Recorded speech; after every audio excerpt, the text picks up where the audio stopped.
7 out of 10 people in the United States live paycheck to paycheck, and the primary engine driving that statistic is compounding consumer debt.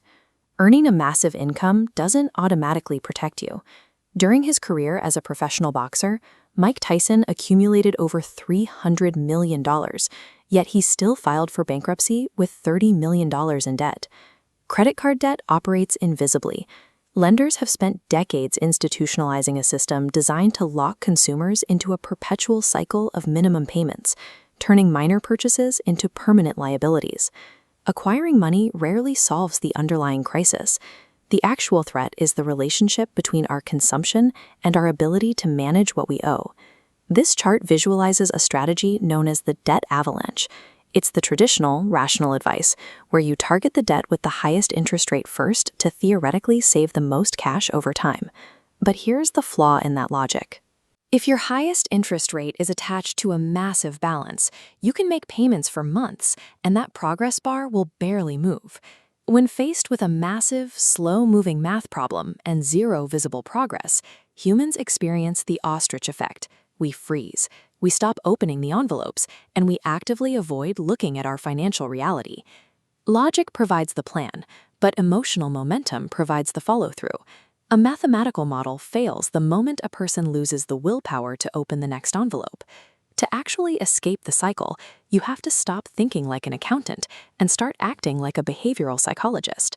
This brings us to the Done on Last Payment, or DOLP protocol. The first step is to physically write down every single debt you owe on a single piece of paper. Looking at this spreadsheet, the protocol demands a highly counterintuitive step. You must completely ignore the interest rates. Instead, you find the absolute smallest total balance on the board, and you ruthlessly funnel every spare dollar into eliminating that specific line item. This method intentionally trades mathematical efficiency for a visible sense of control. This method works because it directly targets your brain's dopamine reward system.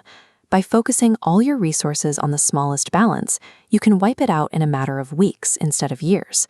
When that happens, your brain gets a massive chemical reward. Crossing an entire liability off your list provides an immediate, tangible victory. You see the progress right in front of you.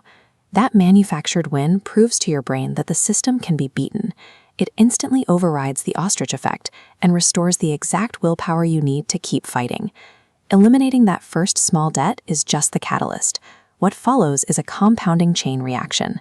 This chart shows the mechanic in action. You take the money you were using to pay off that first, now dead, debt, and you roll it directly into the minimum payment of your next smallest balance. With each eliminated balance, the dopamine hits compound, and your payment momentum grows into an unstoppable avalanche. This is the exact moment human behavior successfully hijacks the math, turning a vicious cycle of borrowing into a virtuous cycle of saving. Every dollar of debt that you carry is a piece of your future that somebody else owns. Every dollar you pay off is purchasing back your own independence.